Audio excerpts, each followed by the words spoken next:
Bonjour à Tata Maman, c'est encore Claude Moutima. Je suis ici avec Christian Bolabiama, membre de Peuple Mokondi, qui est venu depuis Belgique avec notre grand frère Jean Bélé. Et moi personnellement j'appelle Savant et les autres l'appellent Yajan. Bonjour Yajan. Bonjour Claude.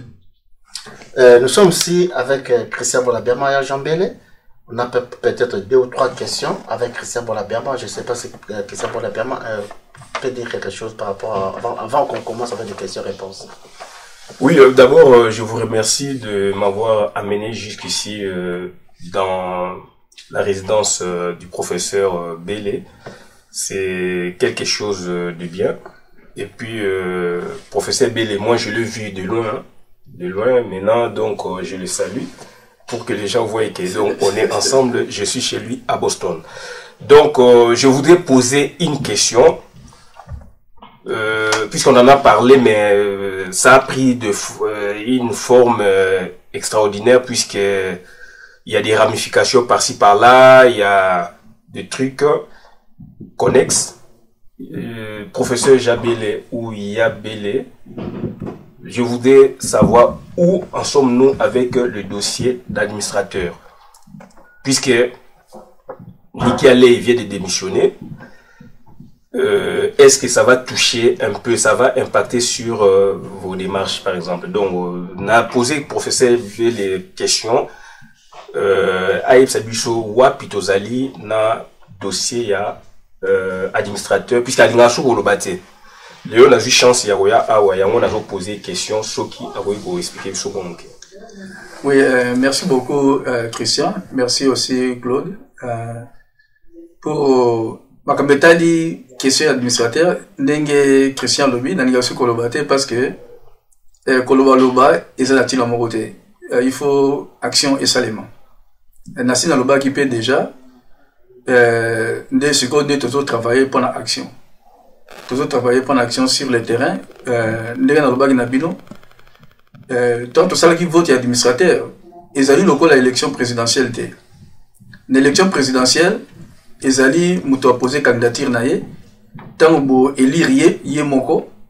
Donc yé azo la sikoyo, ti lere a okota ne bonga pas si possible élire yé. A comme autant pour la partout que le bayango. Mais la vote administrateur, ils allaient local à nomination. C'est-à-dire que le peuple a nommé Moutoumoko, na katia batu belé, a lobi na bango lobi bon, balobi na bon biso to nommé yo, aux alayondo au diriger transition na biso. Na katia les allés ndegeni. Ils allaient Moutouana oyo ba nommé, yé a cause là, nenge sama ba nomination nyonso, a cause là Moutoyo batu ba nommé yé, bango ne ba ko bongisela yé place ni okenu bana musala, bango ne ba ko yebisa yé erni na okenu bana musala.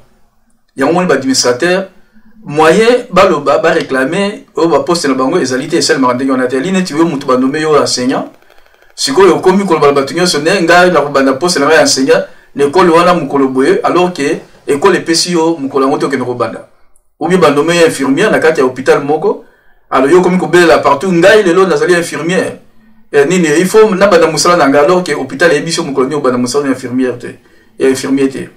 Donc les années n'engagent un administrateur donc bon bah vandi bateau c'est la biso neto pona ki bango te biso neto sikoyo to même bango na kati bonga c'est comme mukola on to tie bango na bonga et là on bosser en bandeko et là on balé zalini et ali très important awa tamo to pona ki administrateur to pona ki bateau zo na mi balé et yo banini et pas bateau so bon est-ce que mosengo alingi est-ce que boye et ça n'engagent na te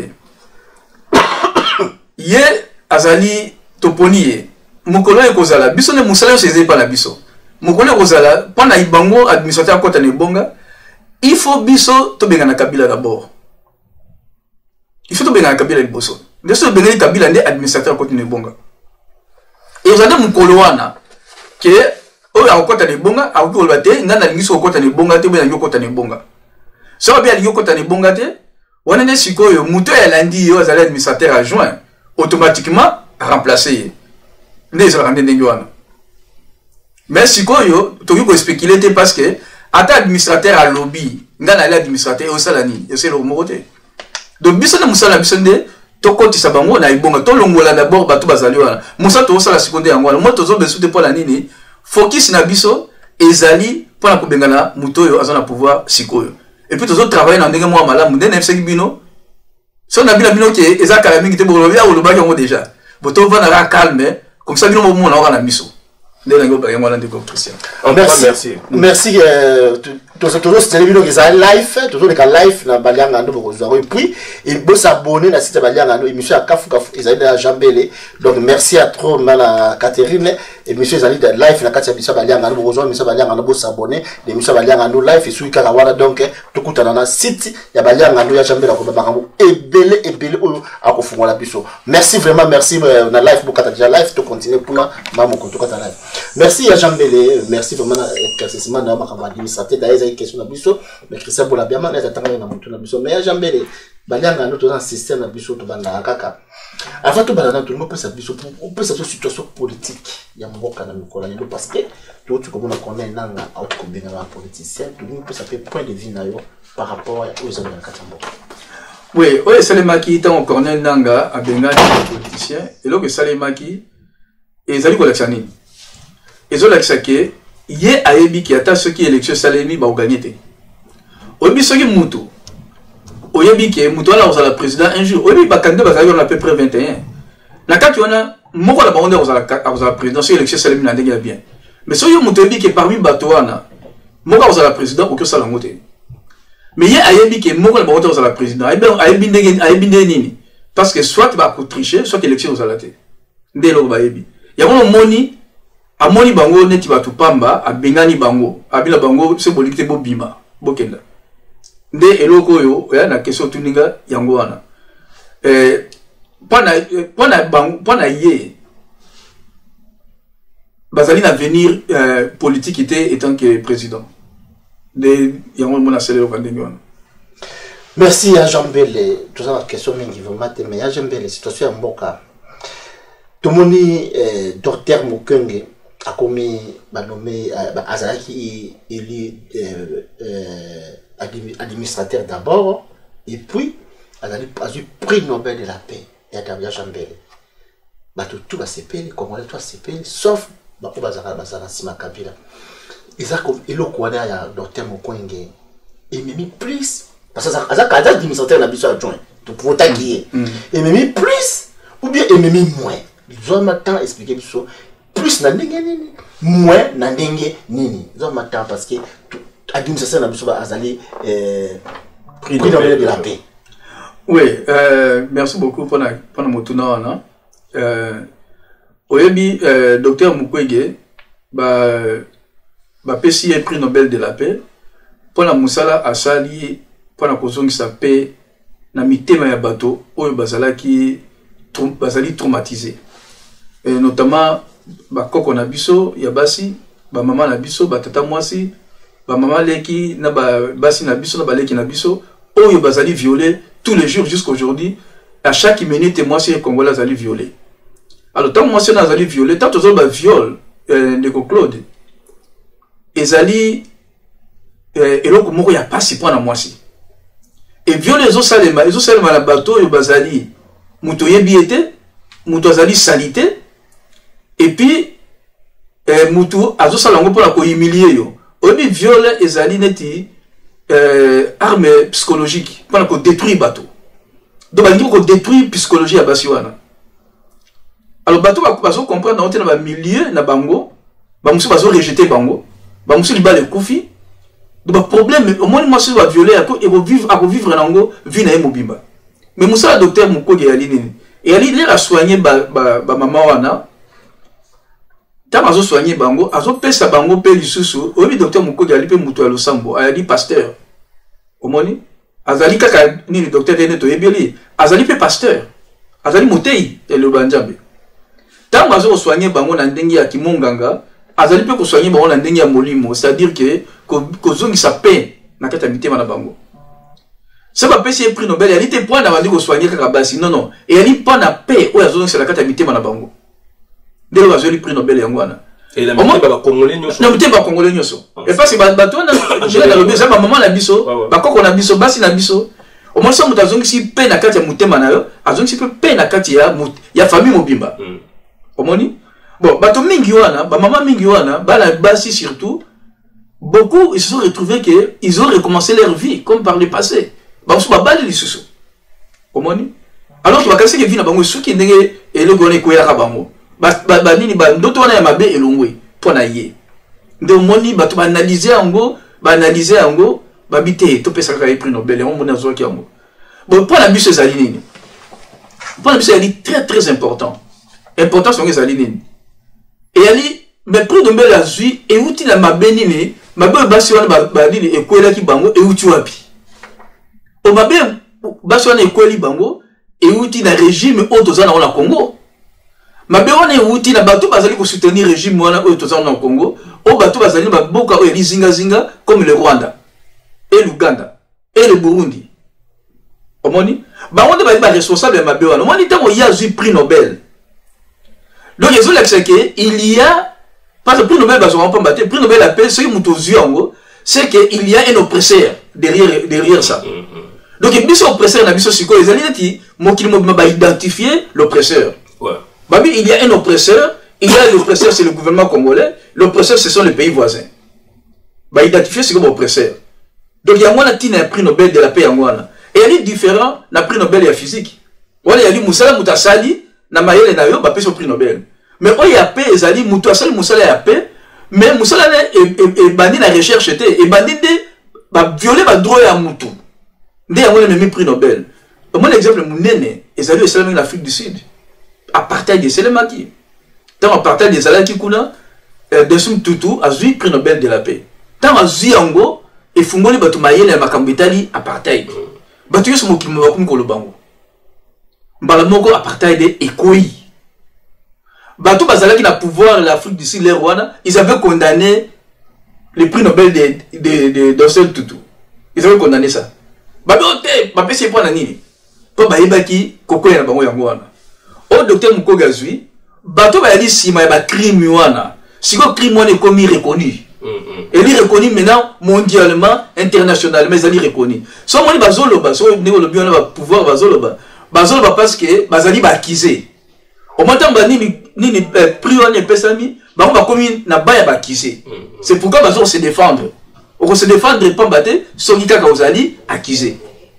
Bon, pour la biche ezali nini? Ezali victoire monene pour le peuple congolais. Ezali victoire monene pour la bateau bazali ba maman la biche bazali violé. Ezali victoire monene pour la combat autour de ça. Pour la biche, il y a c'est un plus. D'accord, même mes alliés plus. Vous voyez? Pour la nini, pour comment la biche sikoyo, tina nango et mon ami. Bato ba ko reconnaître que les Kambezali na Congo, ba reconnaître siko que les Kambeyali. Mo kilimo bimba, au moins bato ba tam c'est différent. Na makambezo sala na mboka na biso. Sikoyo indifférence wana esili. Tant na bungi na Tongo, na moni texte ya procès Mbata. Alors, docteur Mukwege prix Nobel de la paix. Mbalamoko na kena fungoli télévision. Na fungoli la CNN. Pour photo munene ya ndeko na ngai. Prix Nobel de la paix. La CNN. Est-ce que parce que la tia Mukwege na CNN? Non. Mais abimi na CNN. Et à cela tu as une journée mobimba. Ba station ni sur la télévision États-Unis sur la Kisaï. Il y a Angleterre, il y a France, il y a Japon, il y a Chine, il y a nini, il y a mokili mobimba sur la Kisaï. Donc c'était un grand plus. Un grand plus, il y a Jean-Pélo, on a le cadre, il y a personnel, tout parce que la cadre est administration. Parce qu'il est notre administrateur. Dans côté, là, ce que vous avez qui est tout est dans ma ligne, tout expérimenté par rapport à il y a prix Nobel de la paix, bah identifier crime, bah identifier oppresseur, bah identifier tout le monde là. Alors de notre part maintenant l'administration, parce que les gens qui sont administratifs, ils sont calmes, malembe. Ce que et pas d'administrateur administrateur. Parlons de côté administrateur. Mais là où tu comprends, c'est que le combat la bise est reconnu. Mais le combat est reconnu, c'est un combat dispersé, c'est un combat organisé. Et il est organisé constitutionnellement. Donc, pour nous, docteur Mukwege a lui comme administrateur adjoint, en fonction de la constitution, averti la constitution. Averti mi beko ya mboka na biso nde bazali wana. Et elle dit que bazali wana nini par hasard. Donc avant na kati ya mboka na biso moko. Omoni avant Dr Mukwege azala prix Nobel, azala déjà reconnu par le Konabis sur la Katamboka. De Bapona qui est administrateur adjoint. Bon, voilà déjà côté on a c'était Naki. Maintenant, comment la biso sikoyo, l'acquis pour l'administrateur c'est quoi maintenant? L'acquis pour l'administrateur sikoyo, le quoi au moins ni ceux qui aux années joueurs et équipe Moroboye, bah pour une équipe nationale. Mbalo équipe nous Ebani. Ouais, l'équipe ouais, avec les Veta, Naïmana, tout ça. Voilà. Je me rappelle, il y avait une équipe Nambadjangungu. Moutoumota Ebakiamo. Balamoko, l'équipe nationale, joueur Moko a outil Nambadjangungu. Voilà, peut-être nous voyons Bajan Lewana. Joueur on a ni Raoul Kidoum. Ouais. Raoul Kidoum a outil l'équipe Nambadjangungu, mais il n'a pas. Balamoko va tuer sur l'équipe on est Nambadjangungu. Le biso moi comme ça administrateur il m'a cambié biso bana Congo. Si qu'on a quoi Mukwege comme international, communauté jouer équipe mondiale. Ma cambié administrateur peut comme problème mondial. Donc ça c'est l'important c'est pas la biso na cambié administrateur yangwana. Bato to no ko biso ba ma cambié administrateur ba no comprendre été. Si qu'on va comment comprendre ngo na libanda. Maintenant on a pris besoin de beaucoup de discours. Et tout ça la tête si qu'on a tête ya makamwani administrateur to ba kanomi balé. Kanomi bosse zali Cardinal Mosengo, Kanomi Mibale ali Dr Mukwege. Yango moni ezoti ya kizunguzungu na kati ya Congo. Kizunguzungu mutu basi kuna na bato bazana pouvoir. De grandes personnalités mondialement connues. Mondialement connues. Omoni. Alors siko le baso mo mais yango moni vote saki administrateur, vote les aliga ka esprit ya Nzambe nde ekotala ki ba peuple congolais ba ki no sala bloc ndenge wana. Ezola kisake Nzambe nazo diriger biso na peuple congolais pour le Congo aussi lisango. Et ndenge na lobaki omoni toujours la sous milité d'abord dans le Christian le bagango qui est à n'enguisu pour le battre toujours la milité pour la nini tu as vu que Moussa toujours à la carte à terrain il y a un des plus important et Moussa là on a toujours pour ça on a un des mots bien dans des mots kitoko au moins il y a nini kizunguzungu ezali kuna mais biso toujours contrôler ma communauté les kakuna toujours que dans des mots bien tout ça là on dit tout ça. Merci professeur Jean Belé Abengogaya Jean Belé parce que vous avez compris pas Bengoya Jean Belé parce que vous allez numéro 1 il y a Jean Belé départ Niki allait minoko sopami leli moi personnellement balianga même naipé to leli parce que Niki allait le bac qui na Hippolyte Kana Baba Joseph Kabila Kenan na kende ki na Kinshasa I know what people suffering what women baso baza ko luba pour la bana na bango ces femmes là ne voient pas le futur de leurs enfants azo ba chez Kitundu Boya azo tali la mission futur ya bana bango ezate baso bazaki à l'aise te baso aloba ki vraiment que non tozaki sika ke Niki allait donc à Kende ben Niki la va Kende faut Kabila Kende mais l'espoir s'est envolé à Jean Belé balembi tout le monde doit être côté CPL mais il dépend Niki tout le monde quoi pression et loin pas Kabila bon à loin pour la pression à Kabila corrompu ou bien loin kaka pour a échouer. Bon d'abord moi la ngalo baliboso on a expliqué dans le Cambolobi on a Niki allait ce qui a déposé des missions là les alliés problèmes internes au Italie administration américaine so depuis Trump ça fait une année seulement qu'il a été élu président et seulement dans l'histoire des États-Unis le nombre de bateaux a démissionné dans l'administration là aza mutali bosote et tout ça n'a été que na l'administration ma comité d'affaires étrangères aux États-Unis il y a des secrétaires d'État et puis il y a 5 sous-secrétaires d'État donc 6 personnes na 6 personnes à moins d'une année 5 personnes vont démissionner déjà donc ils ont là qui sait il y a un problème dans cette administration tant qu'on est qui allait azalaki bien na muto azalaki secrétaire d'État Liboso et puis le nouveau secrétaire d'État à Yohana Pompeo et puis bah nommé un nouveau conseiller en matière de sécurité Bolton et au moment où on appelle mutumo azaka conseiller en matière de sécurité il peut à l'ongwa qui n'a pas yende siko ya commis chef directeur du cabinet pas directeur du cabinet a démissionné qui peut directeur du cabinet adjoint a démissionné qui peut directeur de communication a démissionné donc c'est ça l'administration de Trump maintenant bato ami balé baye Bolton c'est très important tant au Bush azalaki président yende azalaki ni représentant des États-Unis dans le Conseil de sécurité au poste Niki allait azalaki na yango alors moi mutandingo na soki aye azo moneti ya azalaki gangi nelo kwango abandi ko luka asala ba injection et pas il y a Niki Ale na makambo Niki Ale azosala abonga ale na zala ki wana mo l'air nyoso ndenge wana Niki Ale avant bango ba ya Niki Ale azaki na contact malamu na Trump abandi ko mona Trump presque chaque semaine tant bango ba ye ba bloqué après mi ta mususu un mois amona akokuta na Trump il faut les cas à travers bango la zone bango pour la nini parce que ça n'a rien à voir avec le Congo ça n'a rien à voir avec Kabila ou bien la pression non et ça un problème bango interne. Alors, ce que Salami, et là que Salami sur ces alignes, approche Niki Ale, pour la politique, il y a Congoté, politique, il y a Bipel Moussou Samokini. Niki Ale, il était très sévère avec la Russie, très sévère avec la Corée du Nord, mais moins sévère avec les autres pays de l'Asie, parce que Kobo Sanate, Azali, indienne d'origine, indienne de l'Inde. Et elle était beaucoup plus malamou avec la Chine et puis les autres pays. Il y a Moyen-Orient et puis il y a Extrême-Orient. Mais la politique à Trump, il est beaucoup plus bien avec la Corée du Nord, contrairement à Niki Ale. Beaucoup plus mieux avec la Russie, contrairement à Niki Ale. Et dans le mois d'avril, tant que Niki Ale a le bilan, nous avons les sanctions contre la Russie. Ça y est sur la table, les Congrès doivent voter ça. Trump a le bilan, il n'y a pas de sanctions. Il y a des sanctions. Donc, Abino, je pense que Niki Ale a commis une petite erreur. Abino commet une erreur. Il y a des sanctions. Donc, pour la qui sait déjà que l'indépendance n'a pas esprit par rapport à la politique extérieure. Mais côté à Congo, le moment que Bouja quitté. Moutou Aye Sikoyo, le secrétaire d'État Sikoyo, Pompeo. Lui, il est pour les actions du Congo telles que Niki Ale a supporté. C'est lui le secrétaire d'État. Mais le problème, c'est qu'il n'y a pas côté Moussoussou, des bateaux canadiens dans Niki Ale. Alors, ce que Niki Ale a fait quand il a démissionné pour la prouver le Ronaldo Koloba. Normalement, l'être à Tindelaki Trump, il fallait même Asolona Bango. Bango, Bakamwe, Baïba écoutez, Moutumo Daïbaki. Aké directement pas la Trump pour démissionner.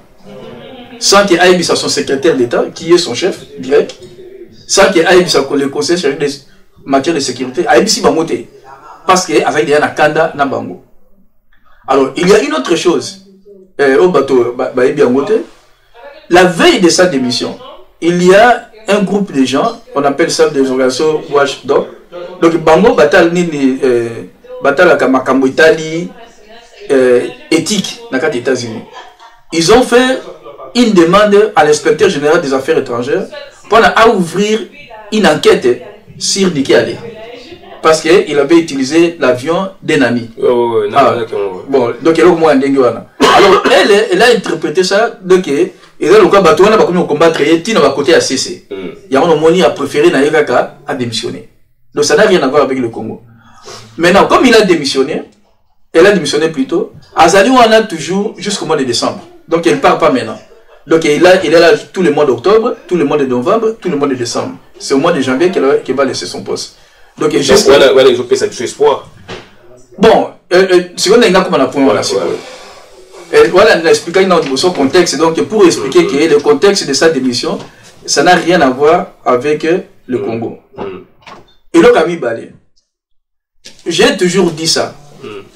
Nous ne devons pas fonder l'espoir dans Bisso, dans Bato Bazali Banda. Notre espoir étant que peuple, Ezali, Bisso mon peuple congolais. Aucune personne ne viendra libérer le Congo, ce que les Congolais. Chaque personne, chaque autorité, place Azali, il a été élu, ou bien il a été choisi pour protéger les intérêts de son pays. Ils n'ont pas été élus pour protéger les intérêts du Congo ou du peuple congolais. Bissoba Congolais, tout le monde, il dit on a un moutou qui est espoir, on a il n'est pas à Moutou Songolo. Et ça, bien été. Pour un peuple, il a dit bien été. Surtout, tu as un esprit, on a. Tu ne jamais. Tu ne jamais libéré. Il y a un moment, au moins, Moutou Songolo a dit dépendant.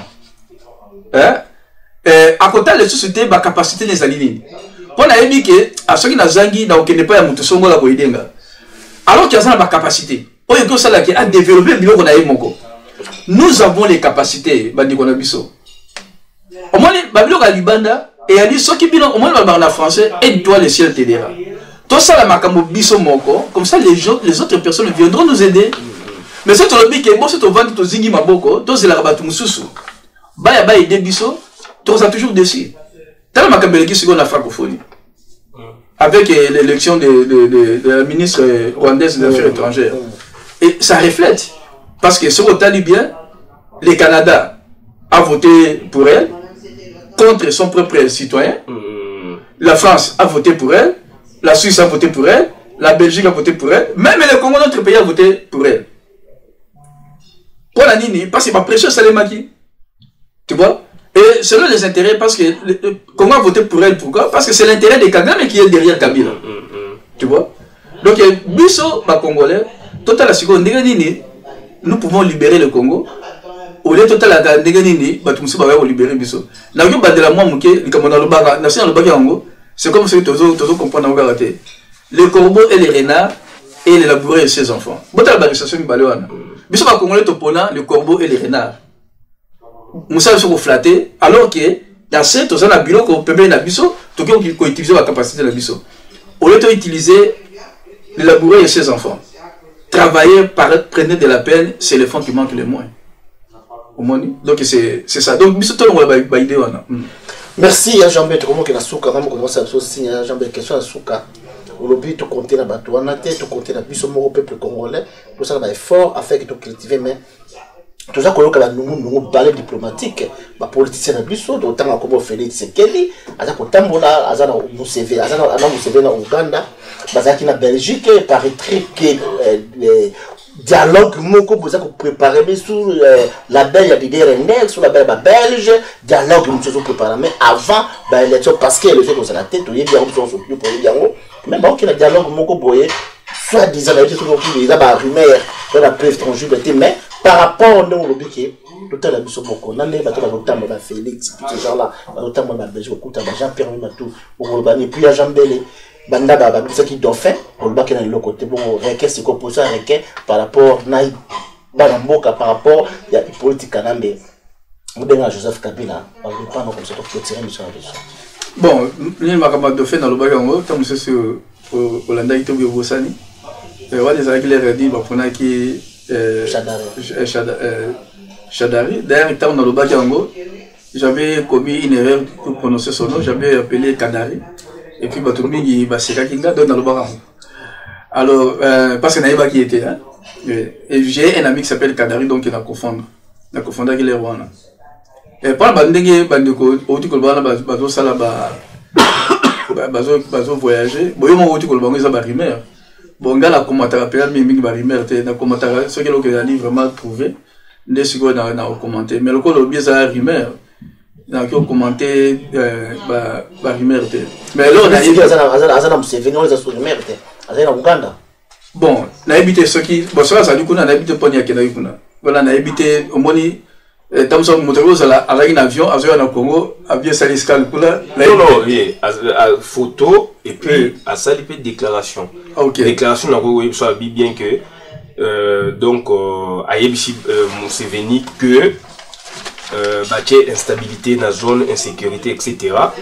Et puis, on reçoit ma casse à l'objet que donc Kagame, Museveni, puisque Bazali, une institution quand même, il y a la carte de l'Union africaine ou Bazali, une institution, il y a Afrique, puisque Bazali, président de la République, chef de l'État, d'où Bazali, interlocuteur incontournable. Nga sa vidéo na contredit nabi Bazali incontournable était parce que Bango, Bazo soutenir régime wana. So ba soutenir en tête de fort au biso toujours ça la peine na yo na bande ko belé biso ba congolais batouana so Kabila longue ba okoya comme château de cartes on aura d'autres interlocuteurs donc alors ba vrai mais y a moi on a rappelé au cas pour merci Christian y a moni et là on tu ko ba yango na te tout ça makambo biso na biso ndenge Christian tu peux expliquer ce que ezali ndenge wana et comme biso nulle part parce que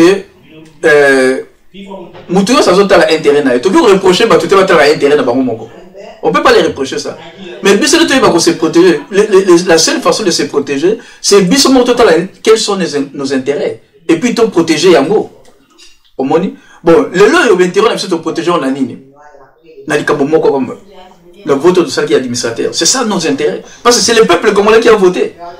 So, Moutounyoso, au tout comme Makamboya, basala nini transition ya nini. Non non, transition nyonso ko buta la libanda ezali anticonstitutionnel. To bossa naté, hein, un démocratien c'est un juriste, a corriger nga soki na tort. Soki le lot lobby Kabila Akenda. Ce n'est pas parce qu'il a été un mauvais président, parce qu'il a mal géré le pays. Ce n'est pas à cause de ça. C'est parce qu'il a violé la constitution. Donc, il faut aller dans le cadre de la constitution. Sinon, tu vas rendre moko. Si tu dis, le peuple congolais, tu dis, le moutoyen a pouvoir en dehors du cadre constitutionnel, c'est que biso moko tu vas bangoulou. C'est ça, c'est une naïveté. C'est vraiment bandakala. Au moins, la naïveté légendaire des Congolais, c'est ça. C'est qu'on oublie du jour au lendemain qu'est-ce qui nous a créé les problèmes. Le tombo, c'est un abisoko.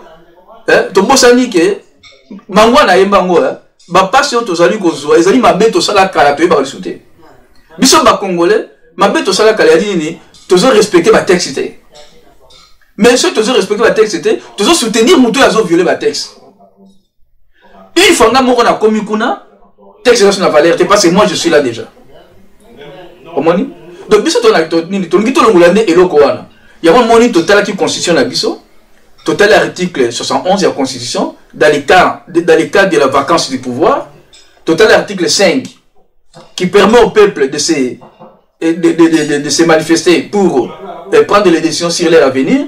Total article 64, où le big qui a violé la Constitution. C'est ça que nous sommes en train d'utiliser. Ceux qui ont ignoré, et ça a-t-il au côté. Sur le autre sali transition à partir au bon, politiciens européens, politiciens nabiso, pour tout ça la transition moro, il y a des gens. Mais nous sommes toujours dans la même, nous serons toujours dans les mêmes histoires. Nous sommes toujours dans les mêmes histoires. Nous sommes toujours dans l'anticonstitutionnalité. Et ça m'a bien.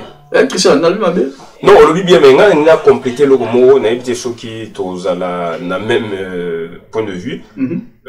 Évocation article 64, ça n'a rien à voir avec le qu'on est un énième dialogue, puisque un énième dialogue, on est commis tricherie, et commis encore tricherie. Mais article 64, donc par exemple, un coup d'état militaire, moi je pense que côté article 64.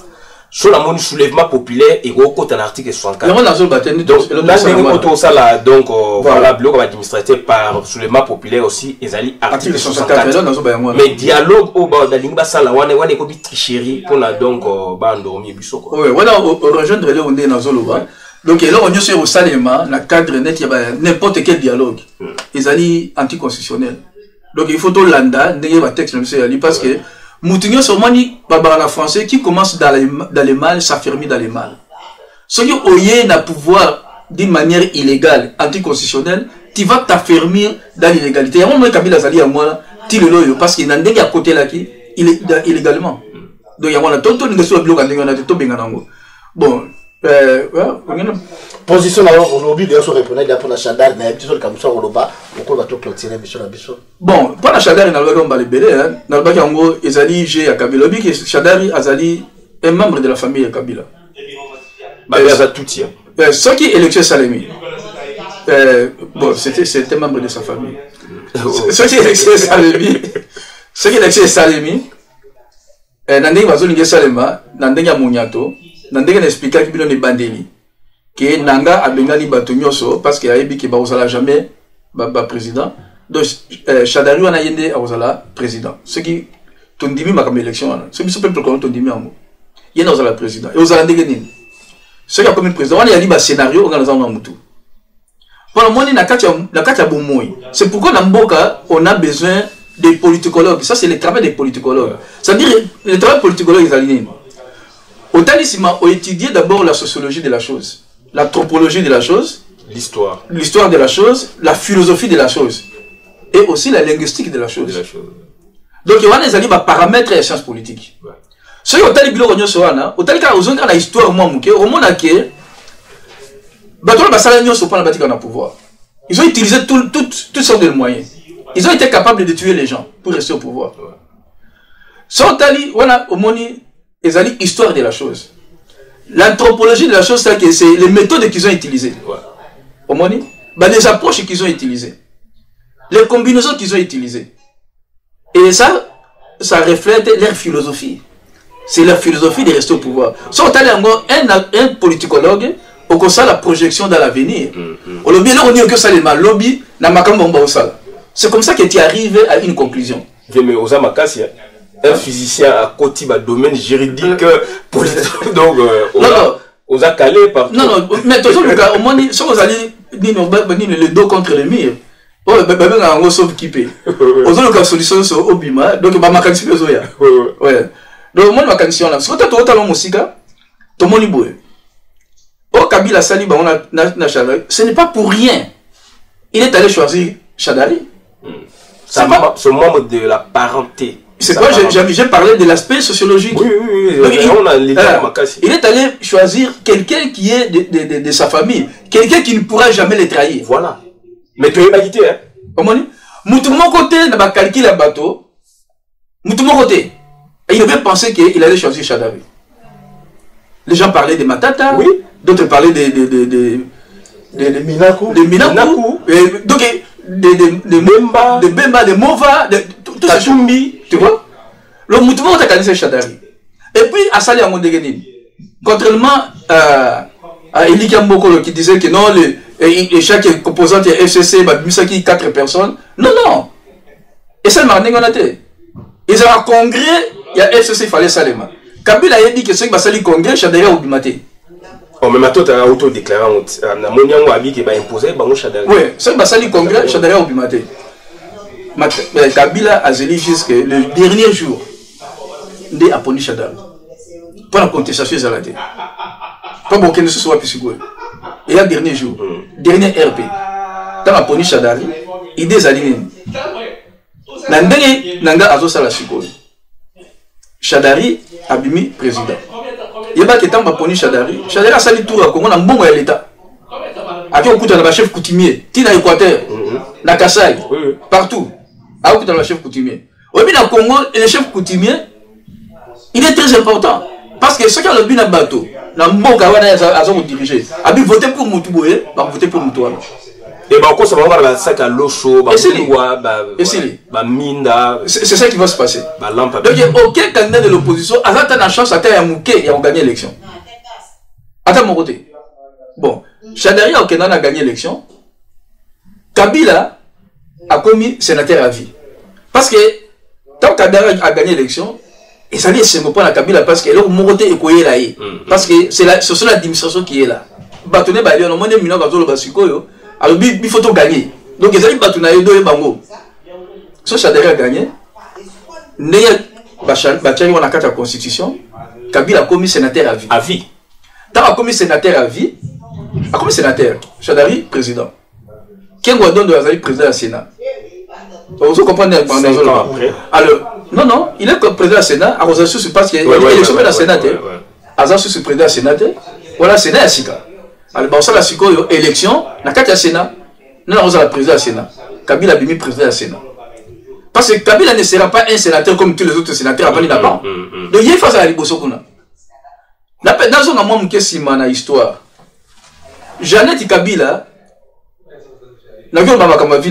mais elle était nulle part avant comme député. Mais tant comme député, député congolais, nommé parmi les sages, il y a parlement.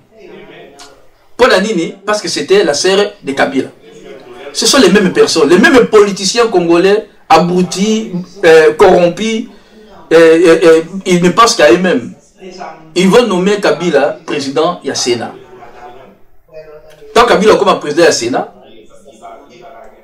oui, ce qui est président, tu parles de l'article 71, la vacance du pouvoir. Ce qui est président, Zalina Mikakatano, qui les remplace? C'est le président du Sénat. Ah oui, pour que Chadari, ah oui, pour que ah oui, bon, mais étant de connaître, ah oui, c'est bon, quand ça la maladie, oui. Chadari dit non, je suis malade dans les capacités d'exercer mes fonctions. Bon, le président du Sénat, Azui Bonga. Alors, le président du Sénat, c'est lui qui organise les élections pour le nouveau président en déjà 3 ou 4 mois. Qui va organiser les élections? C'est Kabila Meda. Donc, il a banni l'élection avec un nouveau mandat.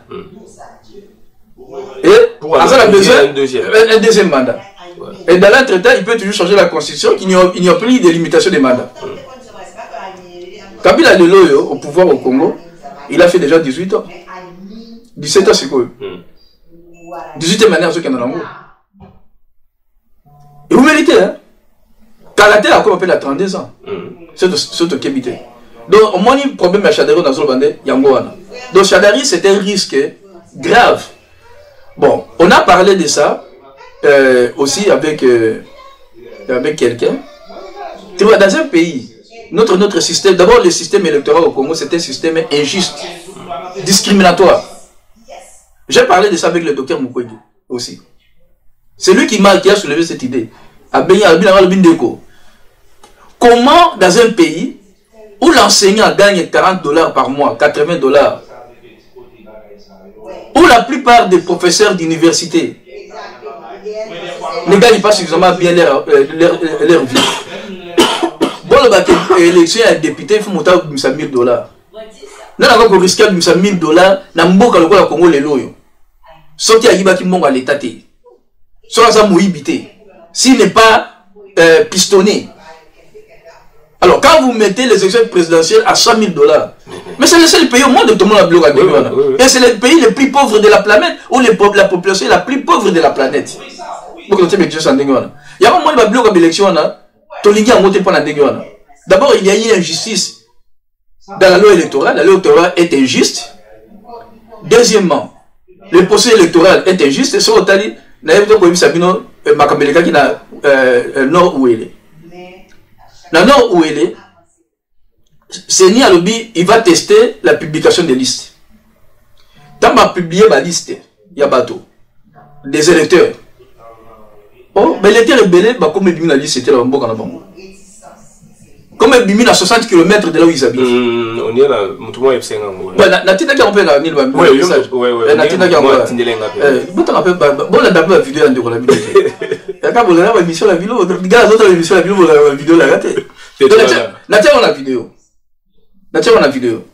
Donc, bateau, on va dans la Mboka Boé. Au moins, dans le Congo, imaginez quelqu'un dans un village congolais, il doit marcher 60 km pour aller voter. De toute façon, comment les bimina Mboka Boé, parce que comme il palangani.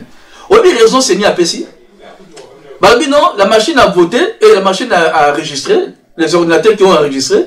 Namboka là, ordinateur qui est suffisant. Ton défi à Mboka Moussoussou. Il y a un comme bimikuna. Donc, ce qu'ils allaient à solo, c'est grave. C'est grave, c'est grave. C'est grave. Pourquoi? Parce que, d'abord, quand Moto a s'enrôlé, beaucoup enrôlé de Mboka Naye. Ça n'a rien à voir avec l'ordinateur.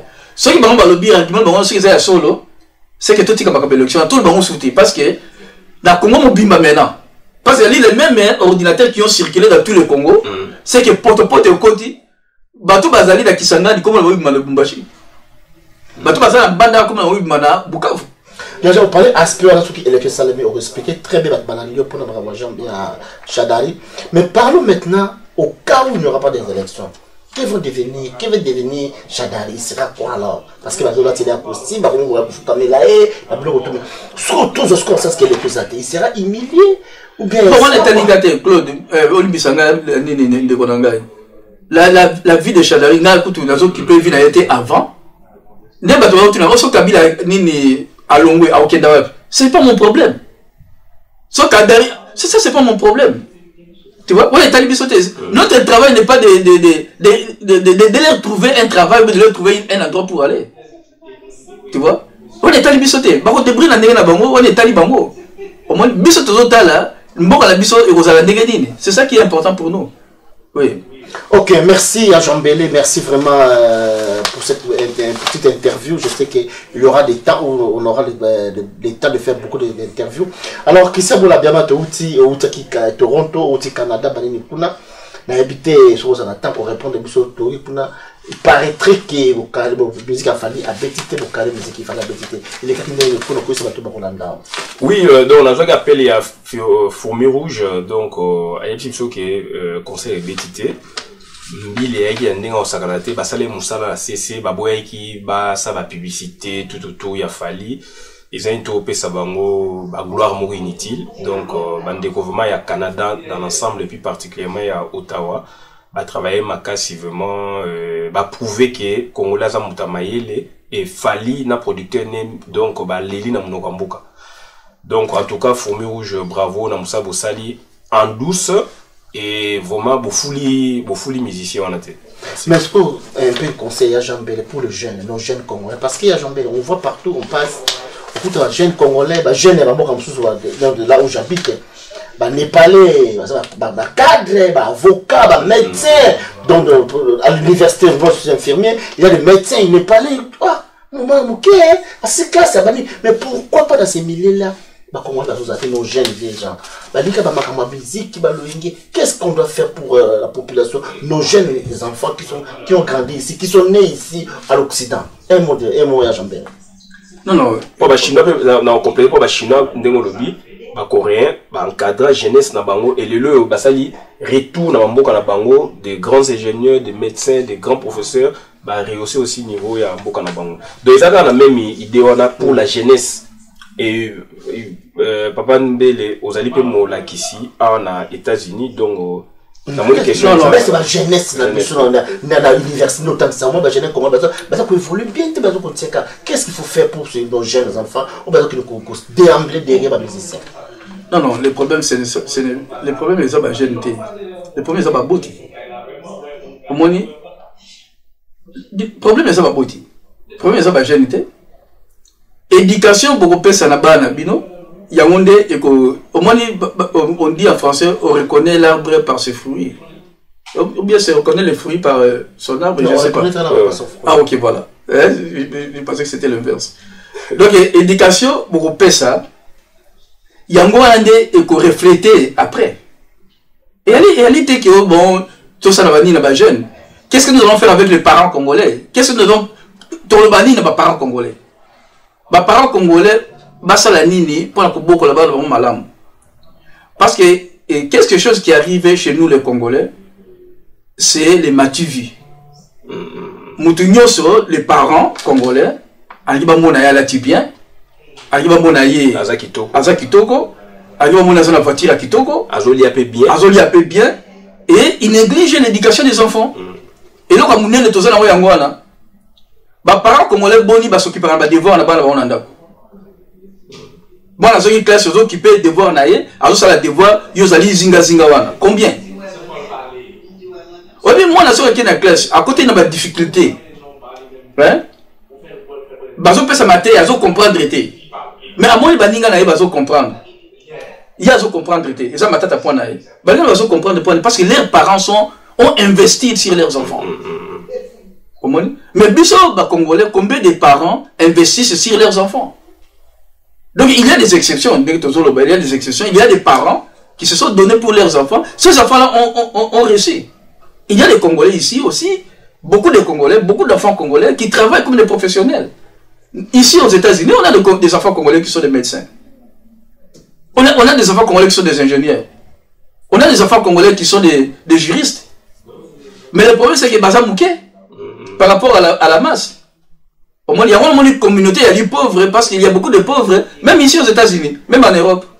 Malgré les SMIC, pas tout le monde a SMIC, mais pauvreté est globale. Pauvreté est globale, les communautés sont pauvres. Il y a un truc que ça, la banque était, de réunir Mbongo, il est belé parce que tout ça, parce que toi, la bonne étant une communauté, pour la nini, c'est pas la faute des enfants. C'est vous qui donnez l'éducation aux enfants, c'est vous qui les orientez. Même pour leurs études. Bien donc orienté bango. Au moins, est-ce que les parents boni congolais basa la Congo? Basa mingité. Adage mo pe linga les ala balobaka ko boko la moine ko bota moine ezali pas cité mais ko boko la moine ande mutu eza problème. Ah et ça dit tout. Donc là on a gagné le bandé ngwana ezali nini to condamné ba jeune au bazo sala, c'est ce qu'ils ont appris chez leurs parents. Malheureusement, beaucoup de parents sont mafoutistes et donc ils s'en foutent de ce que les enfants font. Alors, les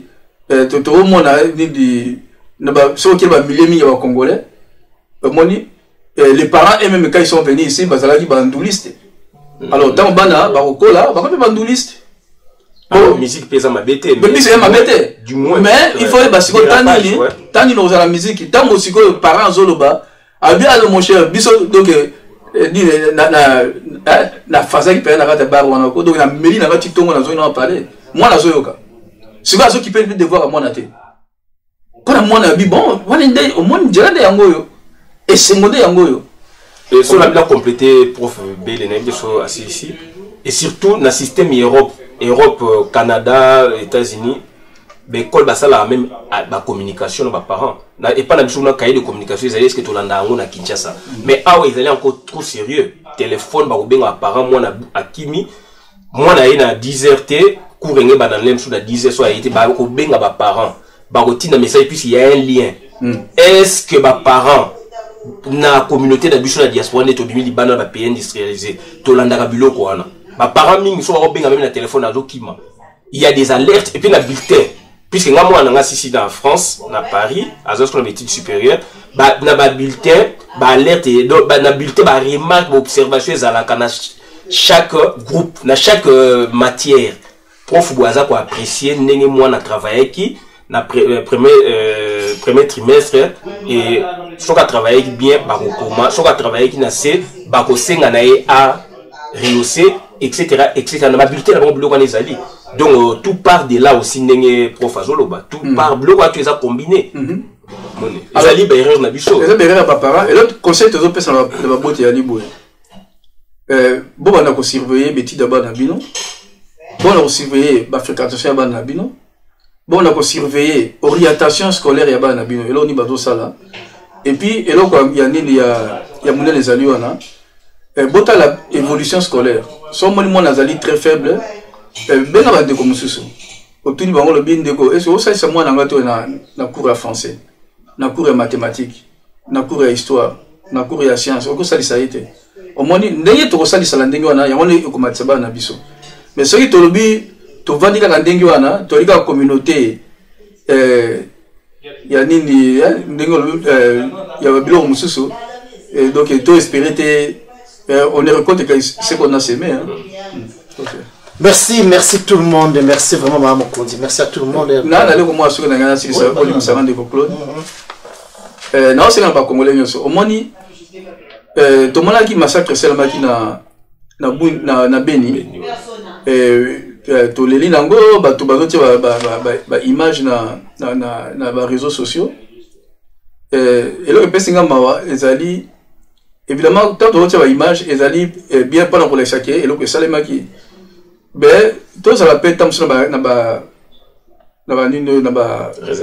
réserve parce que aujourd'hui image na elongia moto ya kufi kala tam sur kola ki ba bilo wana ezala kité ko panja photo ya moto ya kufi et au moins ce moto ya kufi même à place ozali bazipika elamba ya pembea pa bato ba mona elongi na été et puis ba journaux ya occident bazo akuta ba photo te elongi ya moto ndenge azali wana akufi parce que ya monde souvenir etika la mito bato yango wana et tout le monde moi moi si moi akufa na Kinshasa ba bomaki ba checker sur na kati ya valise alors ba tie photo na ye na mutakala na ye na moi moi si ba le baki na kitambo ba tie photo na ye complètement déshabillé au moni bandeko bazo faire circuler yango na ni na ba réseaux sociaux et bandeko au moni nini biso mo to pesa valeur na bandeko na biso on doit donner la valeur na bandeko na biso oyo bazo kufa ba muso bazo kufa martyr imaginez muto kufi martyr et puis quand on a hier bozo tozo traîner en ndenge wana dans le but que ezali mabe que ko sensibiliser batonde batonzo on sensibiliser alors à quoi ça sert ya ko sensibiliser il faut totalement le docteur sont aucun hôpital al n'a pas ça qui c'est bien qui sont au sala ba effet secondaire à côté là qu'est-ce qui est bien pour les patients est-ce qui sont bien qui ça ou bien en effet secondaire soit mon effet secondaire à tes amakasi mais qui sont au bien qui ça on peut sont toujours au moins mais il faut tout ça la paix analyse avant de publier peut-être ma photo mais là tu dois corriger les alignes tu dois corriger ceux qui te sont reconnaître qu'il y a solo bande connexion va kufi tu dois reconnaître on dit nini nde to ça dans ma famille na biso so muta kufi to ça la nini to ça la matanga to la taka pili au moins nde to c'est là on déjà année passée les kambango donc to ça là on le vendredi prochain le 19 octobre to c'est là ba congolais nyo c'est sika bozali le vendredi le 19 septembre bobo ça langote ndeko Claude Badia Ngando octobre ouais bon le bango émission da onyo sosikoyo soki olingi hommage la bandeko il faut que répéter yango pas ba biso to bosanaka ndeko Christian na pe ozonga na mikili o kana pe ko ibisa biso o kana pe ko lobango o sasibo sasibe pe bando badeko le 19 septembre le 19 octobre plutôt mutu nyonso ala telamba ya mwindu so ça lamba mwindu te la tata bracelet mo ya mwindu o katata itendi mo ya mwindu la tona liboko ozotambola nango journée mobimba papa mona ke to l'excellent mokili mobimba moni mukoka vu prix Nobel de la paix ils ont l'excellent ke ba oppresseur bazalaki. Si vous renforcez yango, dans la main mouille de pas de l'exaké, bazo bombarder mboka na biso.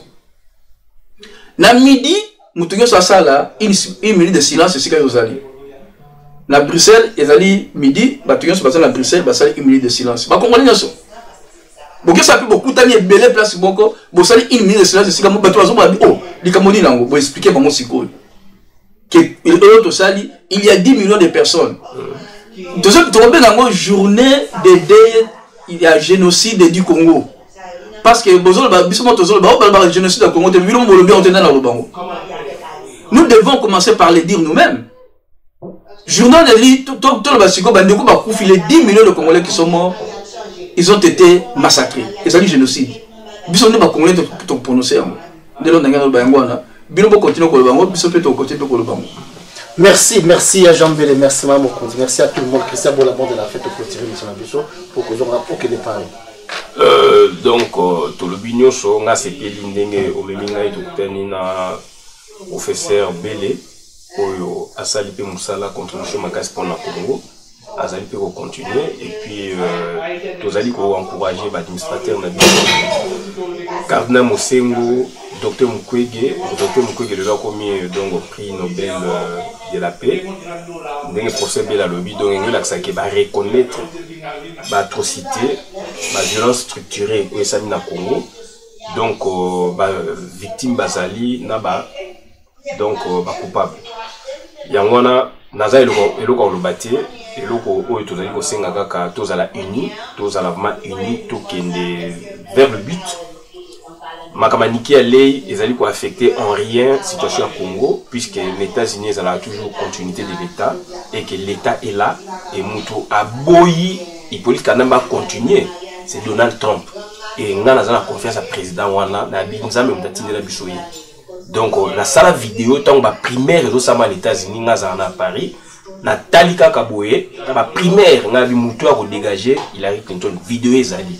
Et yé moutoyé à lobby à dégager Hippolyte Kana mettant à yé pas na lingi yété. Il y a un autre côté dans processus. Malheureusement, les politiciens congolais basali achetés par le pouvoir tout type représenté par Hippolyte Kana mais bakéi basali accord on a dans chapitre 4.2 et le baginini renouvellement. Donc à chaque fin de l'année, il y a renouveler. Sensa CNI